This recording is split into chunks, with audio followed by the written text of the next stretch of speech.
Sir వేసి చెట్లు పట్టుకోండి సార్. ఏం చేసాం చెప్పండి సార్. ఎవరు ఆయన ఒక తప్ప సార్. ఆయన తప్ప సార్. ఏం చేయడం సార్. ఏం చేయడం చెప్పండి. ఆగాల్సిన అవసరం ఏమే ఉగ్రవాదం నేను చెప్పిన నేను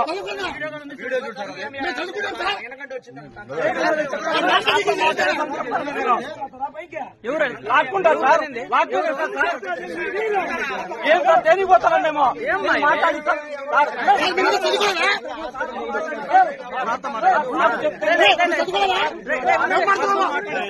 చెప్తే వస్తానన్నా సార్.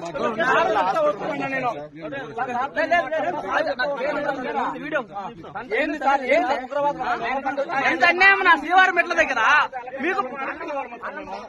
మీకు చెప్పిన అధికారి ఎవరన్నా పై అధికారులు ఒక భక్తుల పైన దాడి చేస్తారా?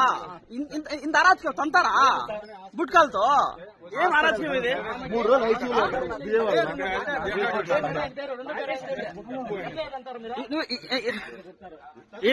ఏం చెప్తావా? ఈ వల్ల ఏం కాదు. విచారణ చేస్తాం. విచారణ చెప్పిస్తాం.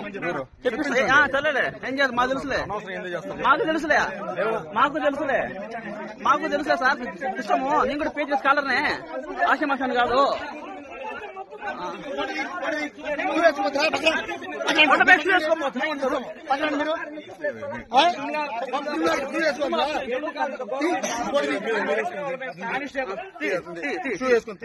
కొండెక్కల ఈ విధంగా చూస్తున్నాం. ఈ రోజు తిరుమల కొండపైకి వెళ్లే భక్తుల పట్ల ఒక ఎటువంటి లేకుండా బూట్కాలు తన్నడం చూసినాం. కొంతమంది పోలీసు అధికారులకు అత్యుత్సాహం చూస్తున్నాం. ఎటువంటి ఆధారం లేకుండా కనీసం వీళ్ళపైన వెంటనే ఎస్పీ గారు చర్యలు తీసుకోవాలి. లేని పక్షంలో సస్పెండ్ చేసి చూస్తున్నాం. ఇప్పుడే మనకు అందుకు సమాచారం ప్రకారం చూస్తుంటే కన్నా భారీ ఎత్తున విద్యార్థులు ఒకటి అవకాశం ఉన్నది. బూట్కాలతో తనడం జరిగింది. చక్రీధర్